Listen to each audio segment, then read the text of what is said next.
주일 아침에 한 부부가 한 아이를 데리고 교회를 이제 가게 됩니다.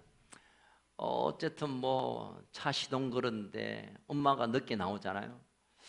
왜 여자들이 나갈 때 늦게 나오는지 모르겠어요. 어쨌든 저희 집은 안 그렇습니다만은 어쨌든 뭐 그렇게 이렇게 막 왜 늦었어? 엄마 늦었잖아. 뭐 이래서 어쨌든 예배를 드리기 위해서 교회를 들어가는데 이미 예배가 시작한 지 한 10분쯤 되어 버렸어요. 어쨌든 그냥 예배를 참석했죠. 저 뒤에 또 저 중청 뒤에 이제 이 아들과 함께 부부가 앉아서 예배를 드리기 시작합니다. 끝도 없는 아마 이러다가 오늘 점심때까지 계속될 것 같은 지루한 장로님의 기도, 그리고 화음도 맞지 않고 자다가 그냥 일어나서 하품하는 듯한 성가들의 노래, 그리고 이제 목사님의 설교, 서론이 1시간이 지난 것 같은, 어쨌든 웬 아저씨가 나와서 뭐라고 할 때 시작하자마자 5분 만에 우리 아버지는 이미 깊은 임재에 빠지시고, 어머니는 참다가 못해 아버지의 어깨에 머리를 맡기고 함께 주무시기 시작합니다.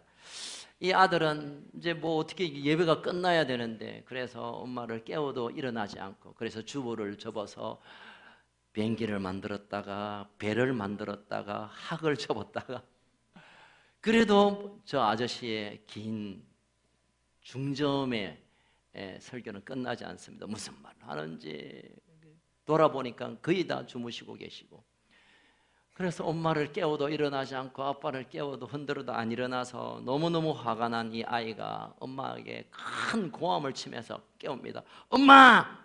저 아저씨한테 요금 주고 빨리 집에 가자. 동욱이가 제일 감동을 받네. 저 설교하는 아저씨한테 요금 빨리 주고 우리 집에 가자는 거예요. 견디기 힘들다는 거예요. 현대 교회의 예배를 비꼬기 위해 만들어 놓은 얘기가 아닌가, 그런 생각됩니다. 우리 예배 모습이 어떠한지, 마치 이 아이처럼 적당히 그냥 헌금 몇 푼 하고 적당히 그냥 눈도장 찍고 집에 가자 그러면서 드리는 예배를 우리가 예배로 불리는 것인가. 오늘 하나님께서 이 신명기 말씀을 통하여 이스라엘 백성에게 주신 예배에 대한 교훈, 아마 모세가 이 한 12장쯤 들어서서는 아마 끓어오르는 뭔가 그 피를 토하는 듯한 외침으로 이스라엘 백성 가데스 바네아에서 요단강을 건너 이제 가나안에 들어갈 출애굽 2세대와 믿음의 사람들에게 외치고 있는 이 예배에 대한 말씀을 오늘 함께 묵상할까 합니다. 1절 그렇게 시작합니다. 네 조상 여호와 하나님께서 내게 주셔서 차지하게 하신 땅, 젖과 꿀이 흐르는 그 땅에서 너희가 평생에 지킬 꼭 지키고 너와 너의 자손 대대로 평생 지켜야 할 규례와 법도를 대해서 내가 꼭 얘기하고 싶다 라면서 시작되는 평생에 지켜야 할 유례와 법도, 하나님의 약속을 성취하고 하나님께서 주시는 그 목적대로 서야 할 하나님의 백성이 꼭 평생 지켜야 할 규례와 법도, 그게 뭘까요? 예배라고 생각됩니다. 먼저 이 예배가 하나님이 기뻐하시는, 하나님이 설계하셨고 하나님이 받고 싶고 하나님이 그 예배를 통하여 주시려고 하는 약속이 유효한, 하나님께서 그 예배를 통하여 주시겠다는 축복의 약속이 있는데 그 약속을 받아낼 만한 기쁨의 예배, 이 감격의 예배, 하나님이 기뻐하시는 예배가 무엇인가를 오늘 성경이 구체적으로 말하고 있습니다. 먼저 4절을 좀 읽겠습니다. 4절, 너희들이 예배를 드려라 그러면서 4절 시작. 너희의 하나님 여호와께서는 너희가 그처럼 행하지 말고.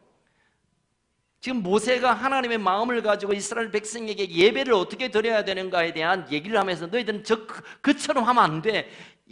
그렇게 하면 안 돼. 이 그처럼이 누굴까요? 가나안 땅에 있는 이방 민족들에 대한 얘기예요. 너희들이 들어가면 수많은 31개 부족을 뿐만 아니라 이방 민족들이 나름 예배를 드리고 제사를 드리고 뭐 종교 행위를 할 텐데 그렇게 드리면 안 돼. 그러면 절대 안 돼. 내가 받는 예배는 이방인들이 드리는 그런 제사나 예배만 드리는 그런 예배가 아니야. 그들처럼 드리지 마라고 먼저 말하고 있는데, 그러면 가나안에 있는 이방인들이 그럼 어떤 예배를 드려, 어떻게 예배를 드렸길래 모세는 그렇게 하면 안 되라고 했을까요? 2절과 3절에 보면 가나안의 이방인들이 그들의 신에게 드렸던 예배를 잠깐 소개하고 있습니다. 2절 3절 같이 읽어볼까요? 시작. 너희가 쫓아낼 민족들이 그들의 신들을 섬기는 곳은 높은 산이든지 작은 산이든지 푸른 나무 아래든지를 막론하고 그 모든 것을 너희가 마땅히 파멸하며 3절 그 제단을 헐며 주상을 깨뜨리며 아세라상을 불사르고 불사르고 또 또 그 조각한 신상들을 찍어 그 이름을 그곳에서 멸하라. 이제 이스라엘 백성에게 야 이방인들이 우상을 다 박살내 버려라 라고 말하면서 그들이 드렸던 제사가 어떤가를 2절에서 잠깐 힌트를 줍니다. 첫 번째, 우상에게 예배했다는 거예요. 두 번째, 이 우상도 저거가 그냥 만들고 싶고 그냥 세우고 싶고 그냥 저것끼리 생각해서 우상을 만들었다는 거예요. 더 중요한 건 세 번째는 우상을 앞에 예배하는 장소가 저 산 위인지 높은지 뭐 작은 산인지 큰 산인지 푸른 나무 막론하고 그냥 기분대로 생각대로 저거 마음대로 야 여기서 그냥 제사하자, 야 여기서 하자, 그냥 알아서 마음대로 해라.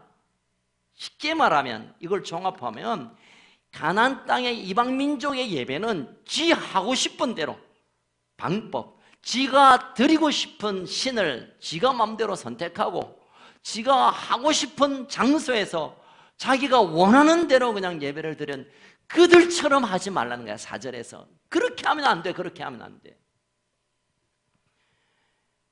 여러분, 우상을 숭배하지 말아야 되는 것은 이미 십계명에서 나올 뿐만 아니라 여기에서 다시 한번 우리에게 강조합니다.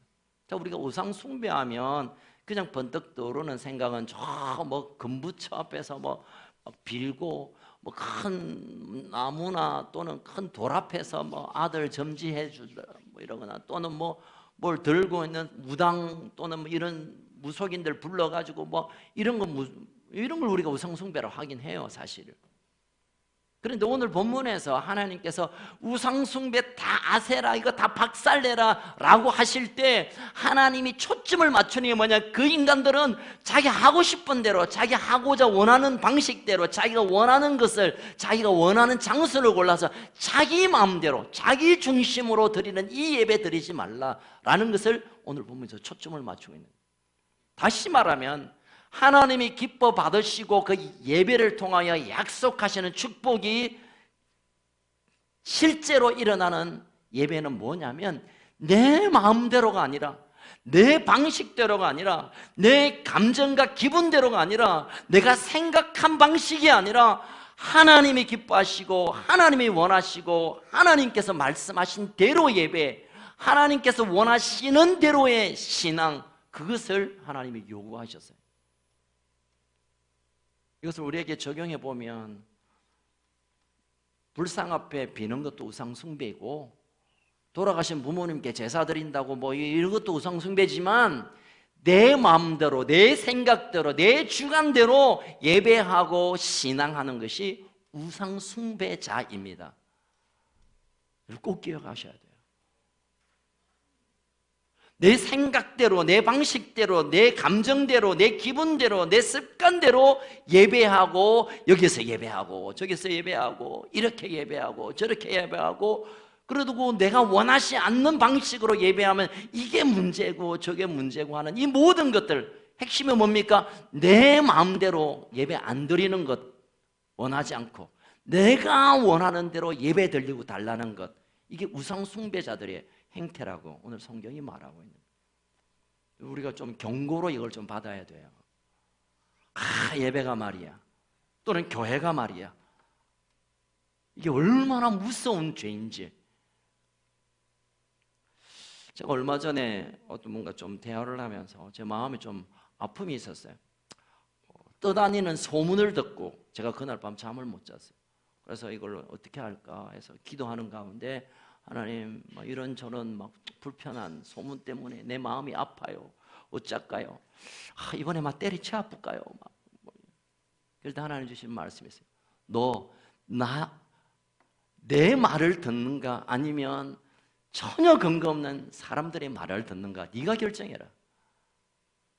진리의 말씀을 들을 것인가, 아니면 온갖 거짓으로 포장한 그 사람들의 말을 듣고 할 건가? 네가 결정해라. 네가 선택하라. 제가 가슴이 철렁했습니다. 네 나 때문에 목회하냐? 사람들 눈치 보려고 목회하냐? 너 말씀으로 목회하냐? 사람들 입맛에 맞춰서 그렇게 목회하냐? 제가 얼마나 하나님으로부터 죄책감을 가진지 몰라요.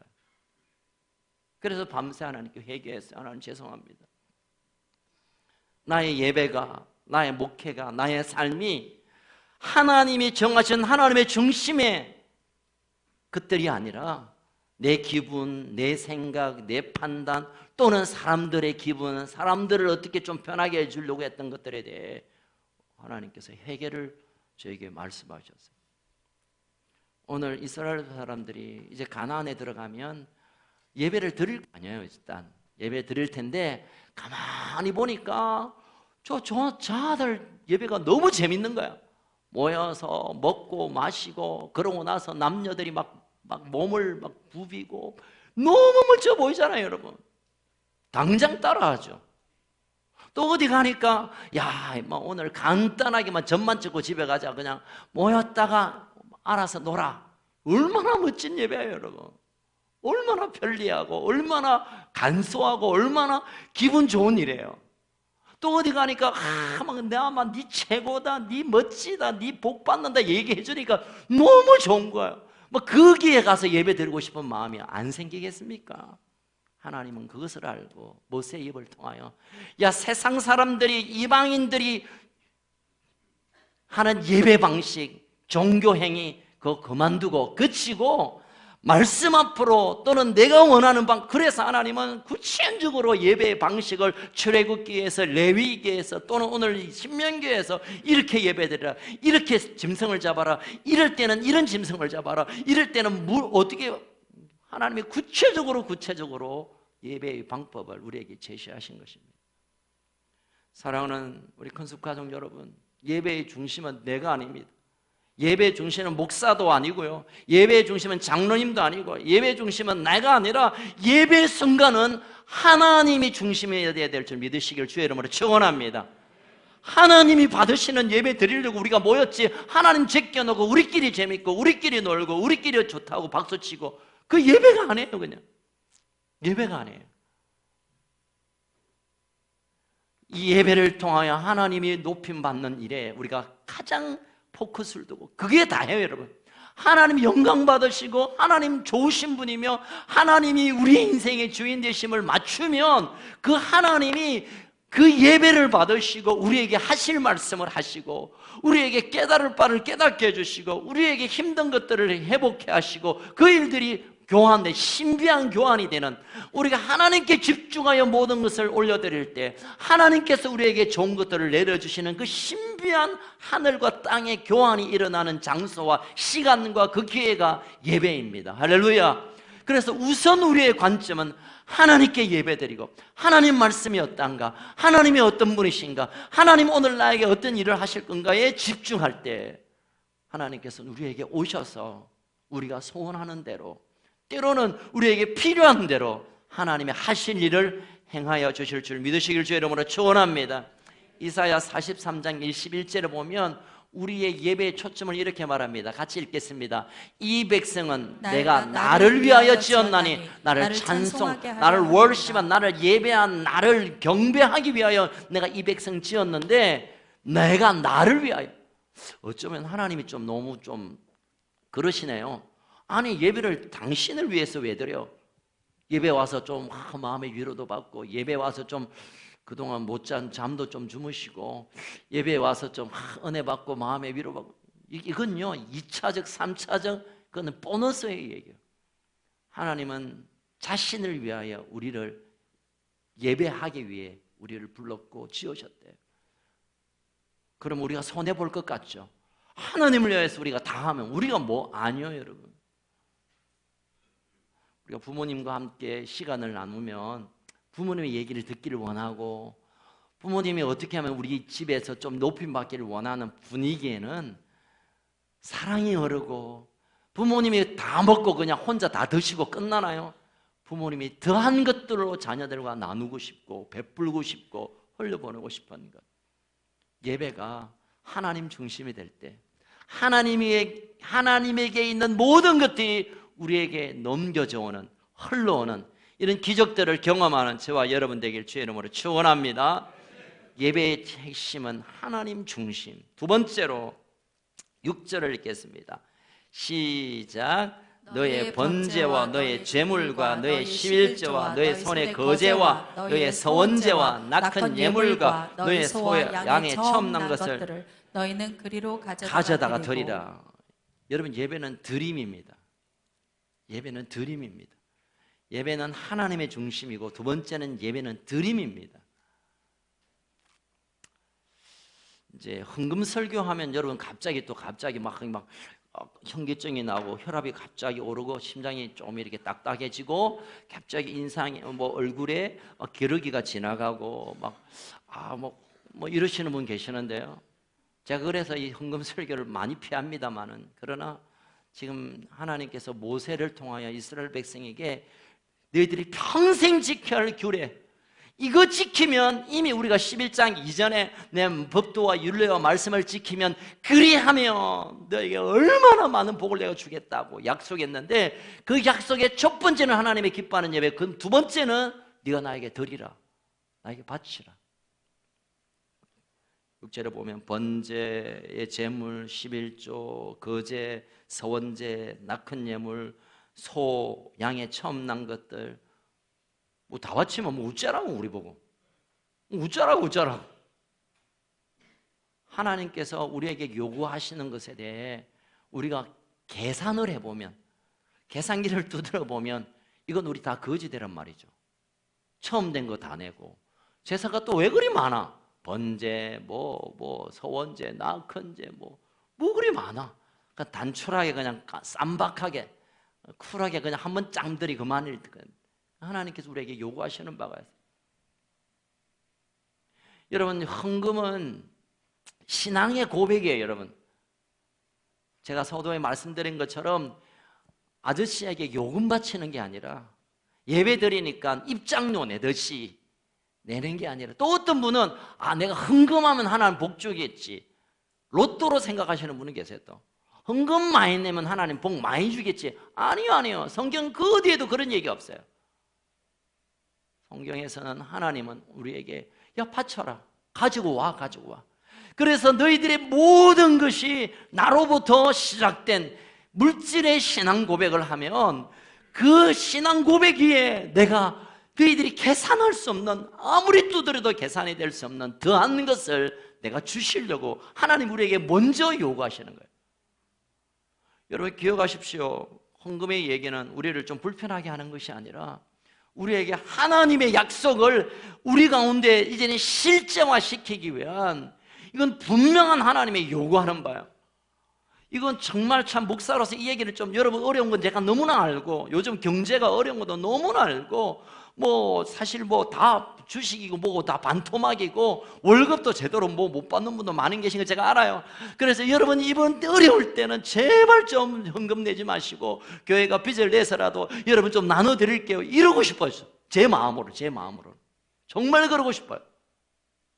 그러나 하나님께서 우리에게 주시는 축복의 과정과 방법과 하나님의 계획은 우선 내게 바쳐라. 그러면 그 다음으로 하나님이 주시는 약속이 있습니다. 7절 보겠습니다. 시작. 거기 곧 너희 하나님 여호와 앞에서 먹고 너희 하나님 여호와께서 너희 손으로 수고한 복주심으로 너희와 너희의 가족이 즐거워합니다. 하나님의 복주시고 가족이 즐거워하고 참된 이 땅의 행복을 바치는 그것을 받아낼 만한 확인을 내가 하겠다, 하나님의 마음이에요.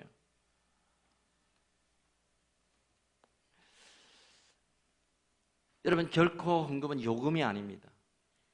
또는 대가지불도 아니고요. 또는 투자하는 것도 아니에요. 하나님이 주실 약속을 기대하면서 내어드리는 건 나쁜 건 아니지만, 그러나 더 바른 헌금의 정신은 우리의 믿음의 고백이에요. 힘들지만 그럼에도 불구하고 이 모든 것이 하나님으로부터 왔고 내 인생의 주인 되심, 나의 모든 것의 주인 되심에 대한 신앙의 고백이며 마음입니다. 물질이 있는 곳에 네 마음이 있다. 우리의 마음이며 하나님을 얼마나 사랑하고 하나님을 얼마나 경외하는 것에 대한 마음이며 우리 하나님을 얼마나 사랑하고 높이는 것에 대한 신앙의 고백이 예물입니다. 헌금입니다. 여러분 마가복음 12장에 보면 헌금에 대한 얘기를 예수님이 이렇게 하십니다. 한 과부의 2렙돈, 렙돈은 지금으로 환산하면 한 500원 돼요. 그러니까 뭐 2렙돈이면 1,000원. 그런데 긴 옷을 입은 종교 지도자들, 바리새인들 또는 서기관들 이런 분들이 돈다발을 성전 앞에서 돈을 딱 집어넣고 지나가요. 그런데 그 성전에 도무지 돈을 넣을 수 없어. 이거 어떻게 하나? 이 돈을 어떻게 낼까? 조마조마하고 있는 그 모습을 예수님 보면서 네가 가장 많이 넣었다고 했어요. 예수님이 뭐 계산이 안 되시는 분입니까?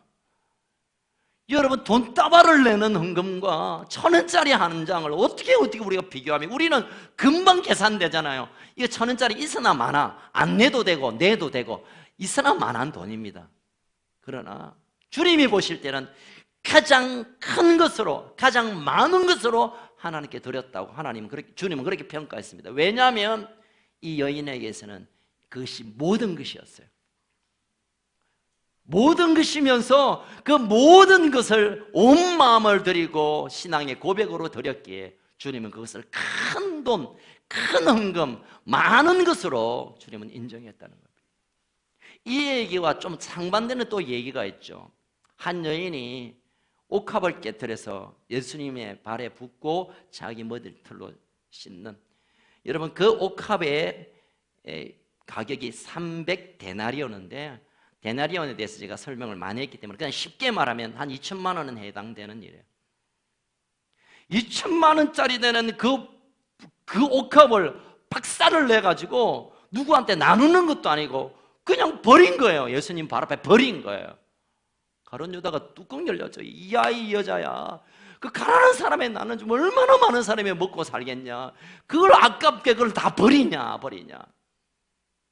그러나 예수님은 그 여인의 헌신을 나의 장례를 위하여 준비한, 복음이 전해지는 어느 곳 어느 장소든지 이 여인의 헌신을 기억시켜야 될 것이라고 극찬을 했습니다. 야, 그러면 뭡니까 이게? 1,000원짜리도 크다 그러고 3천만 원은 큰 거죠. 예수님께 드렸던 거 3천만 원도 큰 건데 이것도 큰 것은 숫자가 결정하는 게 아니라 그 여인의 모든 것을 드린 거예요. 또 여기에 비하인드 스토리가 있습니다. 아마 이 여인은 직업을 신학자들이 복음서 대조하면서 대개 이 여인은 아마 몸 파는 여인이 아니었을까라고 많은 사람들이 추정을 합니다. 여러분, 몸을 팔아서 돈을 3천만 원을 벌었다. 그리고 그 돈을 주님께 드렸다. 두 가지 의미. 한 가지는 그 더러운 돈을 왜 주님께 바쳤어?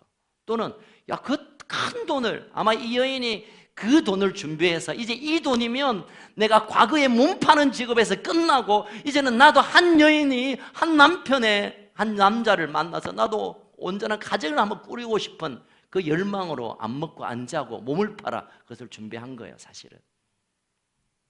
그런데 몸을 팔아서 번 돈, 물론 더러운 돈이긴 하지만, 그러나 그 인생의 모든 것이잖아요. 자기의 인격과 자기의 수모와 자기의 모든 것을 버리고 벌어놓은 그 돈을 주님께 다 쏟아버렸다. 이것 또한 과부의 두렵돈과 같은 관점으로 주님은 보고 있는 거예요. 그의 모든 것을 드렸다. 여러분, 이 두 사건을 통하여 성경은 돈 얘기를 주님이 하세요. 돈 얘기, 헌금 얘기. 그 액수가 크든 많든이 아니라 그것이 어떻게 벌었든 무슨 돈인지 상관없이 나의 모든 것을 들여 주님을 사랑하는 고백으로 드리는 그것이 가장 큰 헌금이고 가장 가치 있는 헌금이라고 주님 말씀하고 있는 것입니다. 이스라엘 백성들에게 여러 제사 제도를 만들어 놓고 거기에 예물을 드리고 때로는 작은 사람은 밀가루도 바치고 새도 바치고 소도 바치고 양도 바치고 뭐 염소도 바치게 합니다. 그러나 왜 그걸 바치게 합니까? 하나님이 그 가정 살림 어려운데, 그거 다 형편 어려운데 왜 자꾸 뭘 바치라 그래요? 하나님은 그것을 통하여 나를 사랑하고 나를 하나님으로 인정하는 것을 듣고 싶고, 그것을 근거로 해서 오늘 본문 7절처럼 복의 복을 주고 가족의 즐거움과 삶의 행복을 주시려고 그렇게 받을 만한 사람들을 하나님이 찾으시기 위해 헌금 제도를, 예물 제도를 만든 거예요. 여러분 교회 나오실 때 헌금을 어떻게 바치는지 모르겠지만, 여러분 1,000원 괜찮아요. 아니 1,000원 없는 분은 500원도 괜찮고, 요즘은 너무 힘들면 100원도 괜찮아요. 그러나 정말 이것을 나의 모든 것입니다. 내가 주님을 이렇게 사랑합니다. 내가 주님을 이렇게 높입니다. 내 인생의 모든 삶에 물질뿐만 아니라 건강과 가족 모든 것의 주인은 당신입니다 라는 마음으로 올려서 드리세요. 그렇다면 오늘 7절의 이 약속은 실제가 될 것입니다.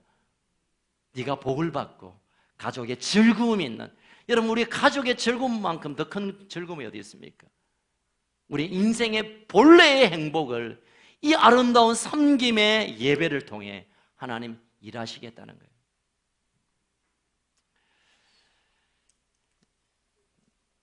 헌금은 마음의 문제며 신앙의 문제며 우리의 삶을 주님 앞에 어떤 모습으로 서는가에 결정되는 것입니다.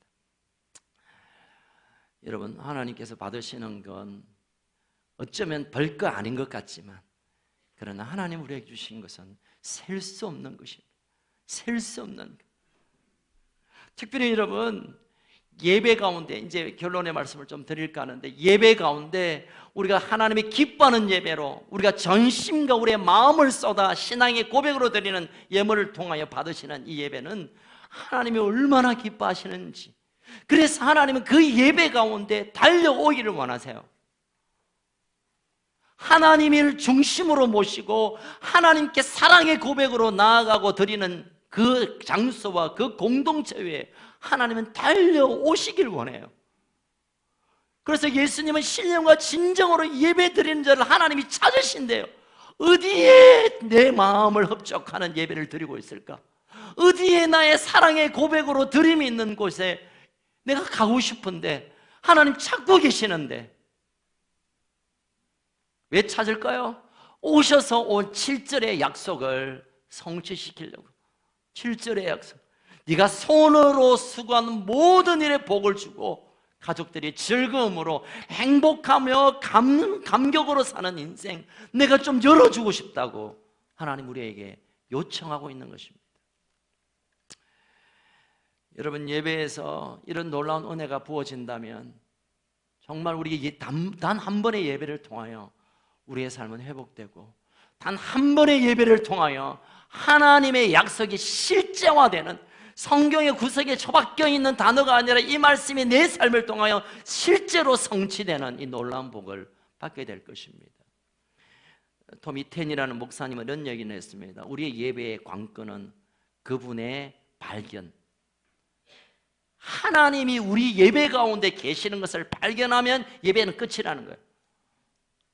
이 말은 무슨 말이냐면, 예배는 하나님을 발견하고 하나님을 만나고 하나님의 은혜를 경험하고 하나님이 어떠신 분과 나의 인격이 만나는 이것이 빠져버리면, 우리가 무슨 고함을 치고 눈물 콧물을 다 뽐는다더라도 이게 빠져버리면 아무 의미 없는 겁니다. 아무리 건조하고 감동이 없고 느낌이 없어도 하나님이 이곳에 임하셔서 하나님께서 우리 가운데 운행하시면 모든 것이 다 되는 거예요. 그래서 이 예배의 특권을 여러분 놓치지 마시기 바랍니다. 많은 분들은 교인이면 예배를 꼭 드려야지 예배를 의무로 받아들인 분이 계세요. 물론 때로는 우리가 의무로 예배를 드려야 되는 건 맞아요. 그러나 성경을 들여다보면 예배는 너에게 주는, 꼭 안 하면 너 죽여버린다, 이게 아니라 예배 드리면 네가 그 예배 드릴 특권 안에 들어가면 그 예배 드림 속에서 하나님의 만남과 하나님의 일하심을 경험하는 특권을 소유하는 자가 예배자라고 성경은 말하는 거예요. 오늘 여러분 오신 분은 특권을 가진 거예요. 예배를 특권, 예배 가운데 하나님을 만나는 특권, 하나님의 약속이 내 삶을 통하여 성취될 수 있는 특권을 소유한 분이 바로 저와 여러분임을 믿으시길 주의 이름으로 축원합니다. 우리 성경 읽기에 관해서 맥체인 목사님이 이렇게 디자인한 거 전 세계가 읽고 있어요. 우리 교회도 사실은 한때 맥체인이라는 목사님이 이렇게 성경 신약 몇 장 몇 절, 구약 몇 장 몇 절 읽으면 1년에 신약 2번 읽고 구약 1번 읽도록 스케줄을 만든 스코틀랜드의 아주 유명한 목사님, 1810년대 목회하셨는데 지금 뭐 어느 세입니까? 그래도 그때 그분이 이렇게 기획한 성경 읽기를 지금도 전 세계가 읽고 있을 만큼 청교도 목사님이라서 아주 훌륭한 분이에요. 그분은 23살에 목사가 되고 29살에 돌아가셨어요. 7년밖에 사역하지 않았던 저 스코틀랜드 영국 북쪽에 그 조그마한 교회 목회를 했지만 그분이 하나님께 기도하면서 이 성경 읽기에 대한 이 프로그램이 지금 좀 몇백 년이 걸렸습니까? 지금도 그분이 설계한 이 성경 읽기보다 뛰어난 프로그램이 없어요. 이분이 한때는 이스라엘에 대한 마음을 가지고 이스라엘에 이제 그냥 갔어요. 선교하러 갔어요. 가서 이제 잘 모르니까 아랍 사람 아이들을 이렇게 데리고 막 이렇게 주고 다니다가 이제 토요일 밤쯤 되어서 갑자기 물도 떨어지고 여간도 없고 해가지고 안 되겠다 싶어서 가이드가 저 목사님 지금 우리가 이제 돌아가야 됩니다. 여기서는 더 이상 있을 수가 없습니다. 날씨도 덥고 배도 고프고 나도 지쳤고 갑시다. 이랬을 때 이 맥체인 목사님이 이런 얘기를 했답니다. 제가 그대로 옮기는 것이 좋을 것 같아서 주일의 안식은 이 같은 광야에서도 우리의 영혼을 위해 꼭 필요한 것이다. 이 광야에서 하나님께 영광을 돌릴 사람이 없다면 우리라도 이 적막한 땅을 이 주일에 찬양의 노래로 가득 채워야 할 것이 아니냐. 이 주일에 좋으신 하나님을 즐거워할 나의 특권을 빼앗지 말라.